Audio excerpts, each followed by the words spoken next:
¿Cuántos de ustedes aquí saben lo que es el Foro de Sao Paulo? No tienen que levantarme la mano, pero respóndanselo ustedes. Gustavo nos acaba de enseñar muchos de los síntomas de lo que ocurrió en Venezuela. Ahora yo les voy a explicar de dónde viene esto, porque no surgen estas cosas por casualidad, ¿sí? No es de que de la nada está pasando todo esto. Todo esto es una estrategia muy bien armada que se va pensando por décadas, y por eso es imperativo saber lo que es el Foro de Sao Paulo. Y México, de todos los países en América Latina en los que yo he trabajado, donde he estado dando conferencias, donde me he reunido con políticos, con jóvenes, con empresarios, es el país que menos enterado está regionalmente de todo lo que ocurre de Guatemala para el sur. Y eso hace obviamente que una amenaza sea mucho más fácil de ser infiltrada. Este señor está hablando en el año 1998, ¿ok? Como muchos cubanos le dijeron a los venezolanos, tengan cuidado porque Chávez se escucha igual que se escuchó Fidel Castro a principios de los 60. ¿Y qué hicieron los venezolanos? Se burlaron de los cubanos. Les dijeron exagerados, les dijeron estás en fantasía, Cuba es una isla, nadie puede ir a rescatarla, en cambio Venezuela es vecina de Colombia, es vecina de Brasil, eso aquí no va a pasar. Y créanme que creo que hoy por hoy está mejor vivir en Cuba, que no es que sea un paraíso, a estar en Caracas. Entonces, nadie aprende en pellejo ajeno, ¿sí? Si podemos regresar a la infografía que yo tenía antes. Si todos aprendiéramos en pellejo ajeno, los chinos, antes de seguir a Mao, hubieran aprendido de la miseria que estaban viviendo los rusos en los gulags. Si todos aprendiéramos en pellejo ajeno, los vietnamitas hubieran aprendido de los chinos y de los soviéticos. Si todos aprendiéramos en pellejo ajeno, los cubanos hubieran aprendido de los soviéticos, de los chinos y de los vietnamitas. Si los venezolanos hubieran aprendido en pellejo ajeno, hubieran aprendido de los cubanos, etcétera, etcétera. Entonces nunca nos creemos el cuento. Eso aquí no va a pasar. Y para uno no quedar como un paranoico, que lo que está es montando una teoría de conspiración, vamos a hablar con hechos y con realidades. Pero el populismo que actualmente estamos viviendo en América Latina sí tiene una fecha de nacimiento, y es el Foro de Sao Paulo en 1990. ¿Por qué? Porque en el momento en que Fidel Castro es exitoso y trae el comunismo por primera vez a América Latina en 1959, el resto de países latinoamericanos lo que hicieron fue un copy-paste de guerrillas marxistas.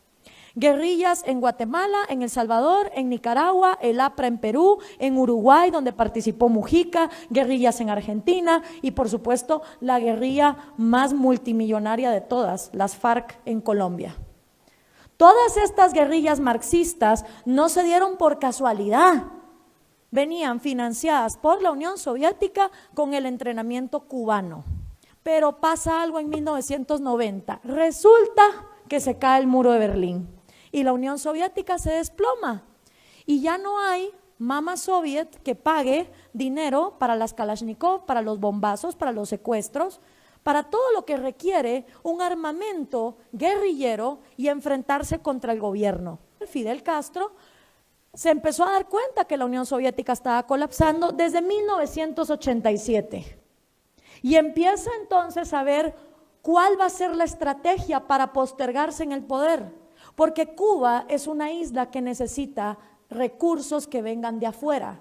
Y si no iba a estar la Unión Soviética, ¿cómo iba a sobrevivir Castro en el poder?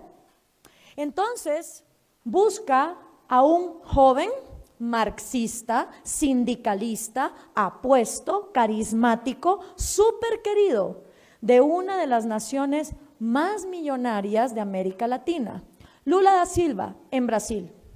Y le dice, oye Lula, aquí va a haber un problema, porque la Unión Soviética va a colapsar. ¿Cómo vamos a hacer para seguir llegando al poder?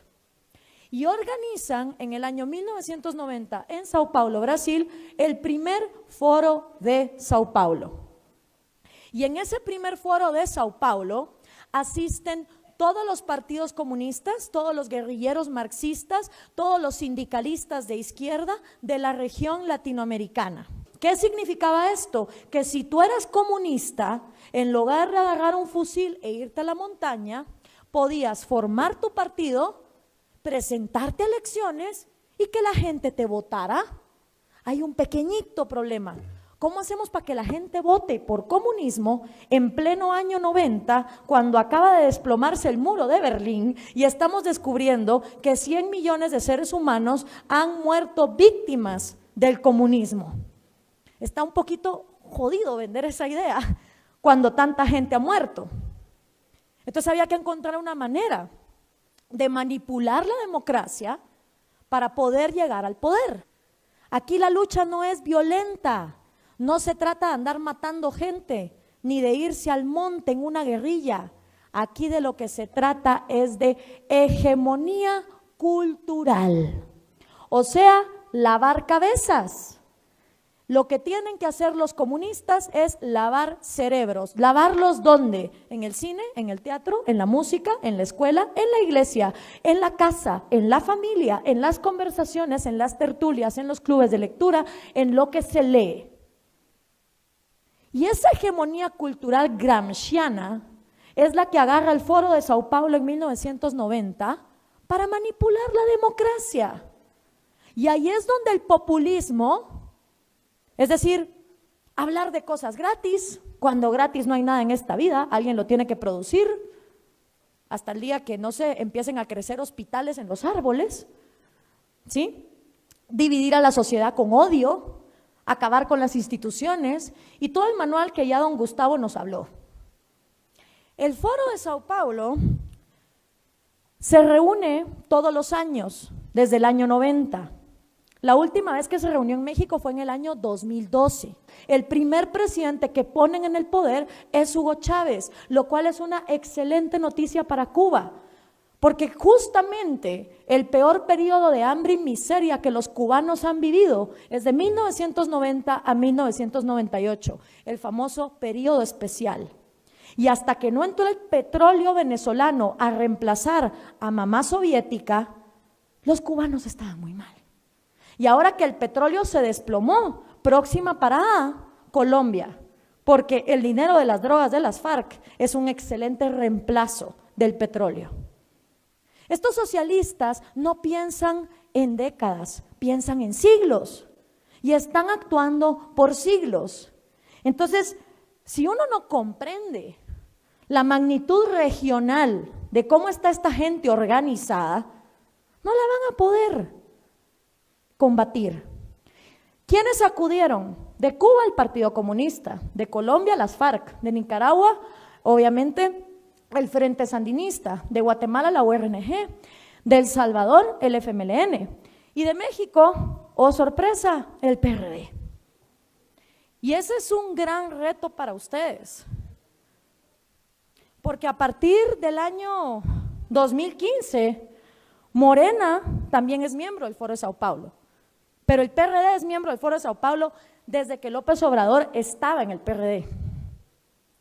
Entonces, yo en su lugar no sé qué haría, pues.